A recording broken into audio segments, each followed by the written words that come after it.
Hello students, solid state में जो हमारा नेक्स्ट टॉपिक है वो है रिलेशनशिप बिटवीन नियरेस्ट जो हमारे एटम्स होंगे, नेबरिंग एटम्स जो हैं उनके बीच में कितना डिस्टेंस यानी डी का कैलकुलेशन करना है। उसके साथ साथ हमें रेडियस ऑफ द एटम निकालनी है जिसको हमने आर लिखा है, और ए का कैलकुलेशन करना है। ए यहाँ पे क्या है? Edge of the unit cell, right. तो हमें डी यानी कि डिस्टेंस बिटवीन टू एटम्स, कोई भी एटम्स या कोई भी पार्टिकल्स हो सकते हैं, इस कॉर्नर से इस कॉर्नर तक का या एडजेसेंट का, अगर हमें डिस्टेंस कैलकुलेट करना हो या रेडियस कैलकुलेट करना हो किसी भी एटम की, या फिर एच की अगर हमें कैलकुलेशन करनी है कि कोई भी यूनिट सेल का जो एज है उसके लिए हमने ए ले लिया, उसके कैलकुलेशंस करने हैं, तो हम किस तरह से कैलकुलेट करेंगे, फॉर्मूला क्या आएगा।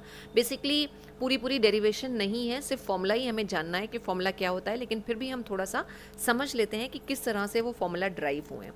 तो हम जो यहाँ पे बात कर रहे हैं रेडियस, तो जो पार्टिकल है वो हम कह रहे हैं स्फेरिकल इन शेप होगा। तो अगर पार्टिकल मान लीजिए ये है, स्फेरिकल इन शेप है, तो इसकी एक रेडियस होगी, ये रेडियस इसकी प्रेजेंट है, राइट। इसी को ही हम आर बोल रहे हैं, तो हमें इसी रेडियस का कैलकुलेशन करना है, ठीक है।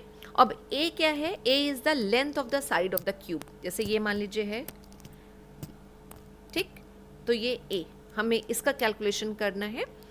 अब अगर हम सिंपल यूनिट सेल की बात कर रहे हैं, तो सिंपल यूनिट सेल में जो पार्टिकल्स हैं वो कहाँ प्रेजेंट होते हैं? कॉर्नर पे प्रेजेंट होते हैं, ठीक है। अभी जो हमने इसको इतना छोटा छोटा सा दिखाया है, ये एक्चुअली ऐसा होता नहीं है, ये कुछ इतने बड़े साइज के होते हैं कि ये एक दूसरे को टच करते हुए होते हैं। जैसे अगर हम फिर से इसको ड्रॉ करें यहाँ पे, और थोड़ा सा इसको छोटा करके हम पार्टिकल के साइज को अगर ड्रॉ करने की कोशिश करें, तो ये आ गया क्यूब।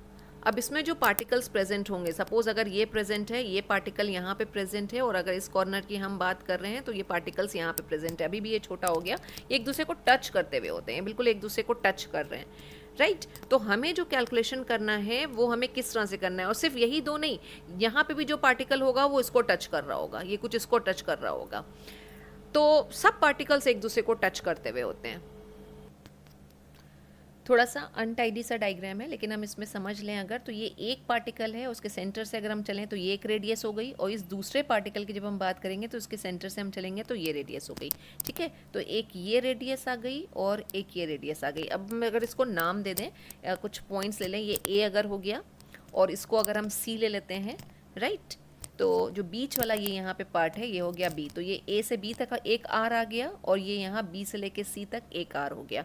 तो अगर आप इसको पूरा देखें तो ये क्या हो रहा है? ये एक एज हो रहा है, जो भी हमने यहाँ पे लिखा था यहाँ से यहाँ तक ये क्या है? पूरा एज, ए की हम बात कर रहे हैं, ठीक है ना।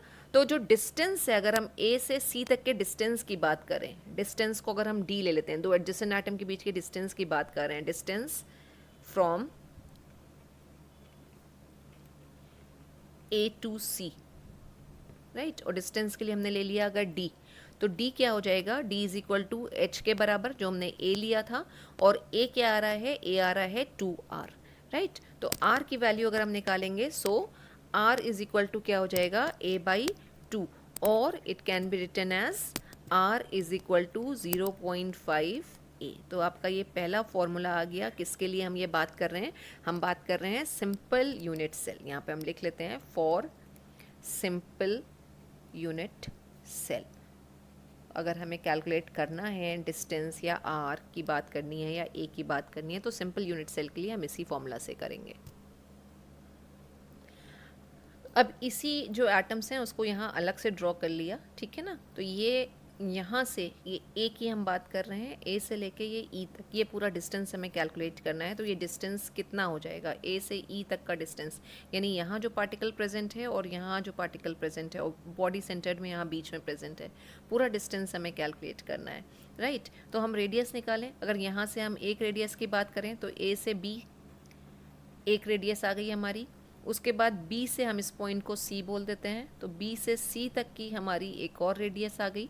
फिर C से D, इस पॉइंट को हमने D बोल दिया, C to D is also equal to R radius के, और then D to E is equal to R। तो हम कह सकते हैं कि डिस्टेंस इज इक्वल टू क्या आ रहा है? 4R के बराबर आ रहा है। अब इसी चीज़ को अगर हमें पाइथागोरस थ्योरम से निकालना हो तो हम A E is equal to ले सकते हैं। इतना डेरिवेशन को वैसे समझने की ज़रूरत नहीं है, बट स्टिल थोड़ा समझने के लिए हम बात कर लेते हैं।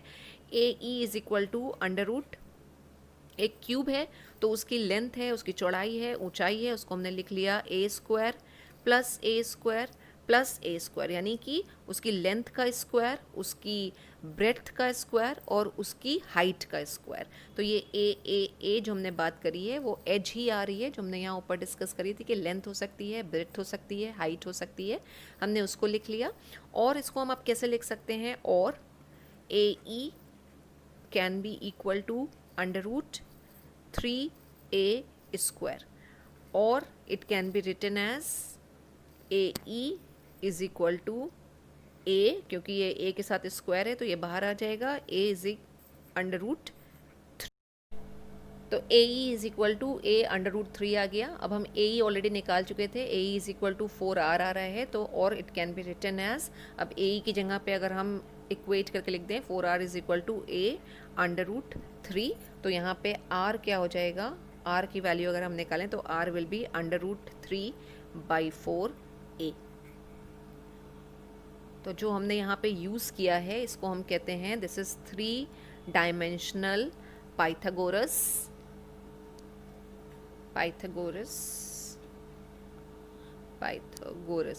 GO थ्योरम से ये चीज़ हमने ड्राइव करी है।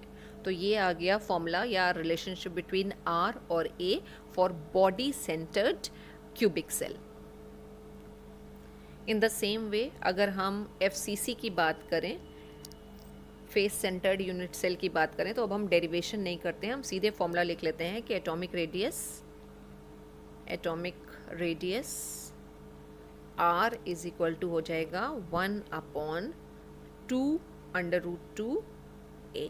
ठीक है, तो ये जो फॉर्मूला आ रहा है this is for face centered unit cell. तो 3 फॉर्मूला हमारे पास आ गए। सिंपल यूनिट सेल के लिए R is equal to 0.5a या 1/2a या a/2, और बॉडी सेंटर्ड के लिए आ रहा है R is equal to √3/4a, और फेस सेंटर्ड के लिए आ रहा है R is equal to 1/2 √2a। Thank you so much students.